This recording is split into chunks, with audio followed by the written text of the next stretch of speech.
আপনারা যারা এখনো আমাদের চ্যানেলটি সাবস্ক্রাইব করেননি, কাইন্ডলি সাবস্ক্রাইব করবেন। আর হ্যাঁ, নতুন নতুন আপডেটের জন্য আপনাকে পাশের বেল আইকনটি প্রেস করতে হবে।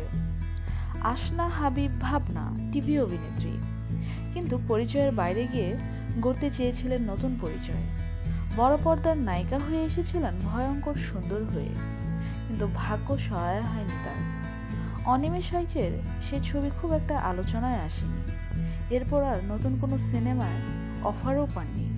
বাধ্য হয়ে আবার ফিরেছেন টিভি নাটকে।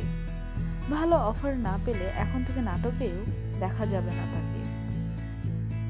গত বছর অনিমেষ রাইচের ভয়ঙ্কর সুন্দর চলচ্চিত্রের মাধ্যমে প্রথমবারের মতো চিত্রনায়িকা হিসেবে আত্মপ্রকাশ করেন। সে সময় নাটক ছেড়ে পুরোপুরি চলচ্চিত্রের বাসিন্দা হওয়ারও ঘোষণা দিয়েছিলেন তিনি, কিন্তু প্রথম চলচ্চিত্র ব্যবসায়িকভাবে ব্যর্থ হওয়ায় এবং খোলামেলা পোশাকের কারণে নতুন কোনো চলচ্চিত্রের প্রস্তাব পাননি তিনি। সম্প্রতি বেশ কয়েকটি নাটকের কাজ হাতে নিয়েছেন তিনি। সর্বশেষ তিনি নাগরিক টিভির জন্য ২৬ পর্বের একটি ধারাবাহিক নাটকের কাজ শেষ করেছেন। এর বাইরে নিজের লেখা একটি গল্প থেকে স্বল্পদৈর্ঘ্য চলচ্চিত্র নির্মাণ করতে যাচ্ছেন ভাবনা।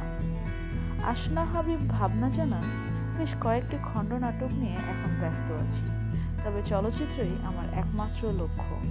চলচ্চিত্র ঘিরেই সকল চিন্তা ভাবনা।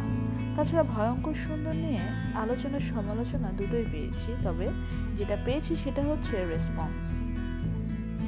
আমার অভিনয় সমাদৃত হয়েছে, এমন কিছু ভালো মানুষের প্রশংসা পেয়েছি যেটা আমার সামনের পথের জন্য অনুপ্রেরণাদায়ক।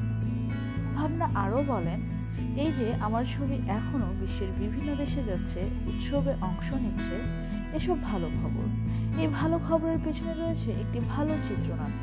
আমি অবশ্যই বলবো ভয়ঙ্কর সুন্দর একটি বাণিজ্যিক ছবি, একই সঙ্গে এটি একটি চিত্রনাট্যেরও একটি ছবি। তিনি বলেন, আমি যদি কোনো ছবিতে কাজ করি সেটা বাণিজ্যিক হলেও সমস্যা নেই, তবে চিত্রনাট্য হতে হবে ভালো। যদিও এখন পর্যন্ত নতুন কোনো চলচ্চিত্রের কাজের খবর নেই, তবে আলাপ আলোচনা হচ্ছে তা কিন্তু না। চূড়ান্ত হলে সাংবাদিকদের জানাবো। গত ২১শে বইমেলায় তাম্রলিপি প্রকাশনী থেকে ভাবনার প্রথম উপন্যাস গুলনেহার প্রকাশ পায়।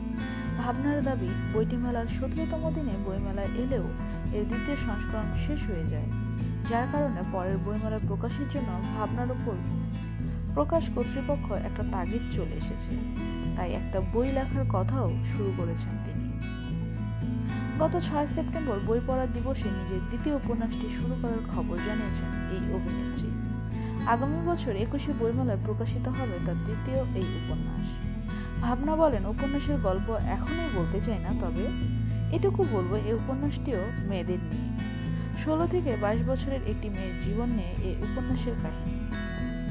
ভিডিওটি যদি আপনার ভালো লেগে থাকে অবশ্যই লাইক, কমেন্ট, শেয়ার করে আমাদের পাশেই থাকবেন।